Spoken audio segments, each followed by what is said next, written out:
Good morning and welcome to day 6.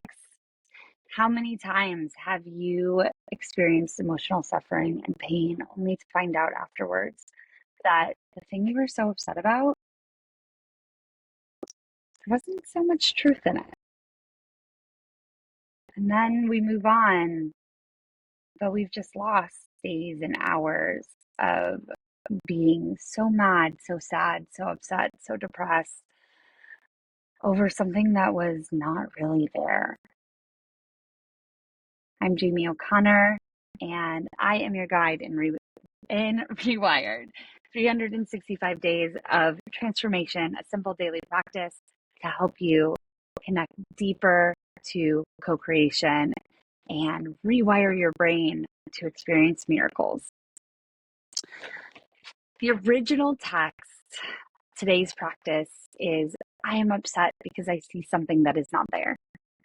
Now, before we get into the practice, I want to pull in some other really amazing tools that I have used over my journey and will start to be really powerful for you in this experience. Now, if you are like me and you have done a lot of personal growth over the years, these may be tools that you already know, but maybe you don't pull them out very often.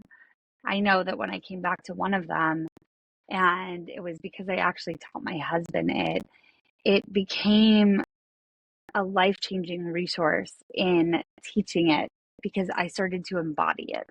So that may be a way for you to bring it deeper into your life if you already know it. And that is the work by Byron Katie. I'm going to add and attach to the email if you haven't already seen it and to the course materials inside the portal for free download. You can go get it yourself on her website and check out more information if you have never heard of the work by Byron Katie.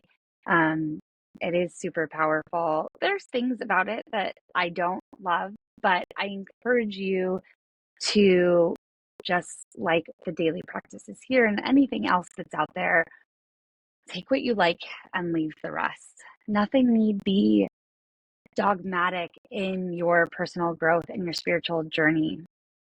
For me, I have been able to take many pieces from different teachers that are life-changing and transformative in my life without having to strictly adhere to everything. Part of this journey is deepening into your own intuition and being able to do that in a way that is not deeply attached so that you can grow, experience the dynamic,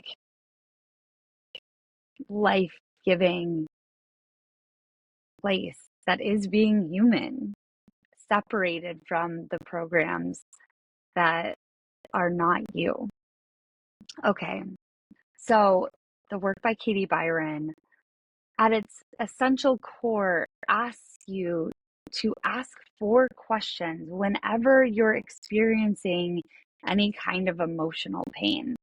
Now, this is not going to be today's daily practice, but it's a tool I want to give to you so that if something is really looping for you, you can pull this in. This also goes with the 4 Agreements by Don Miguel Ruiz Jr., which is a beautiful text, and I encourage anyone to read it. One of his agreements is don't make assumptions.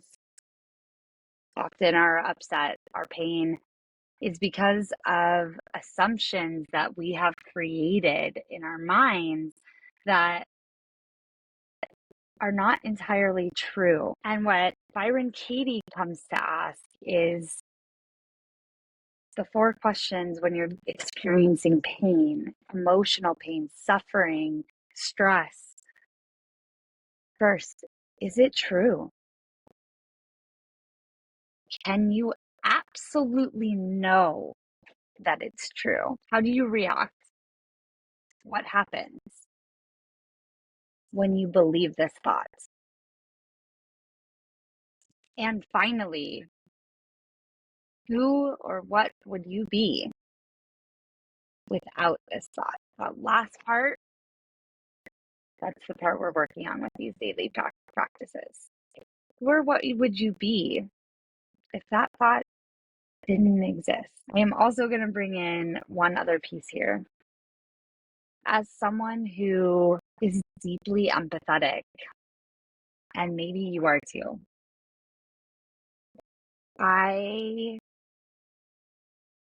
can feel the emotional suffering, the suffering of so many in the world who don't have the privilege that I do.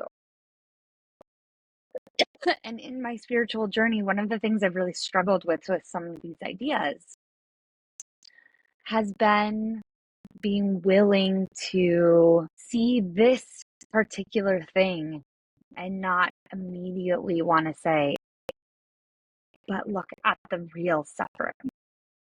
Look at the suffering that truly exists, that is happening, the pain that these mothers are going through who are losing their children, not at their own will. And I bring back some of the most incredible books that have been written in the world.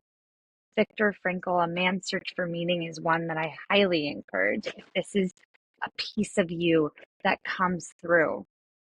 Because what we learn in this and what we learn with Zen Buddhist teachings is that suffering is optional. The pain may not be. The real life core experiences, those are happening. We are human, having a human experience here on Earth School. But the suffering, that is a choice of the mind. That is a choice that we don't actually have to experience if we choose to become conscious, if we choose to see it for what it is. And then that, for those of us, if you're a high achiever, you're showing up here, you're learning this, you're attracted to me, you have likely some level of privilege.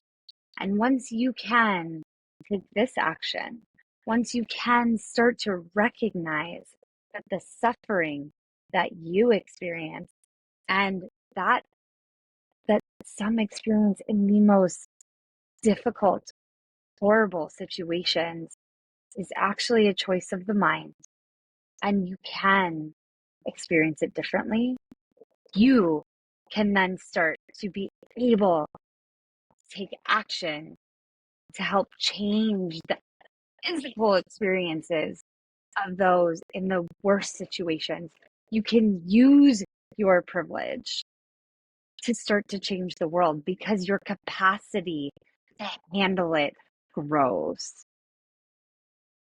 For me, this is what released some of the experience of privilege shame that I have actually lived with most of my life. And this may not be something that everyone relates to, but I think it's really important for anyone who experiences the depth of emotion of seeing other people go through difficult, horrible situations that are not of their making. And this can be one of the things that turns us away from these ideas. But if you can change it in your mind, if you can flip it on its head, and you can start to see that when we see the suffering as a creation of our mind, when we can see that there have been people who have lived through some of the most horrible experiences on our earth and found deep, deep meaning in their life. They've even found joy. Then we can do it too in our life. So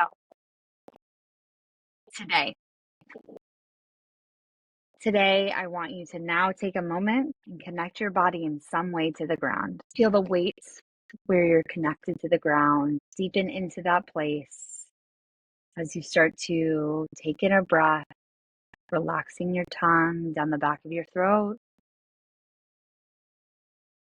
filling your body all the way down to your stomach, your chest, and up through your head, releasing the air slowly, about twice as long as you took your breath in. And I want you to take 3 more breaths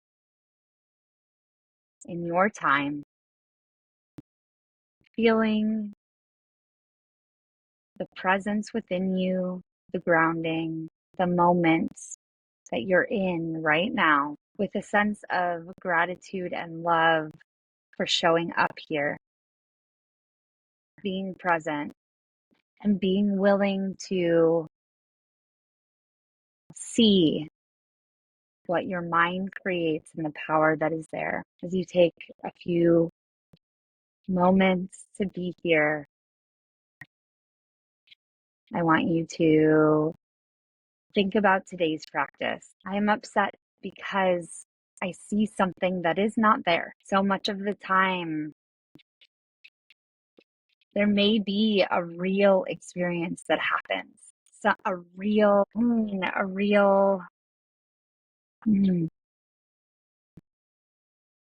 moment, place, time that does not feel good in the body. Our mind then wants to really latch onto it and create a story to attach to it. This simple practice of noticing those moments of upset without any other story around them. I am angry at my sister because I see something that is not there. I am worried about because I see something that is not there. I am angry.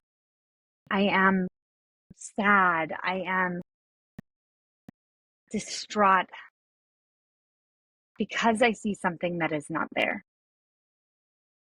When we do this practice, what will happen is we start to detach from the story, the meaning we created, and we start to see the experience of the person, the place, the thing for what they may be experiencing, and we start to return to a place of love. Now, this may be hard in the hardest of situations.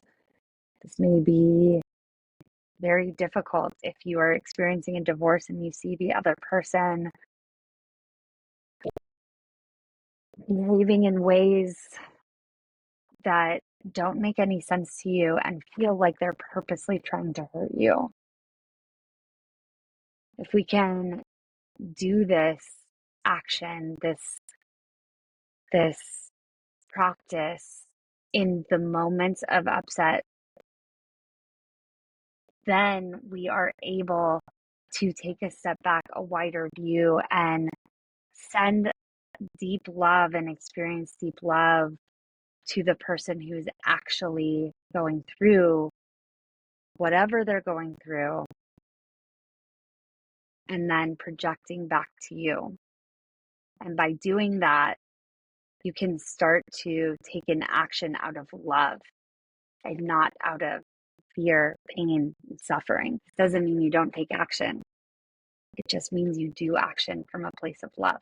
And so this practice you can use in the moments of upset, but that can be really hard if you haven't been practicing this.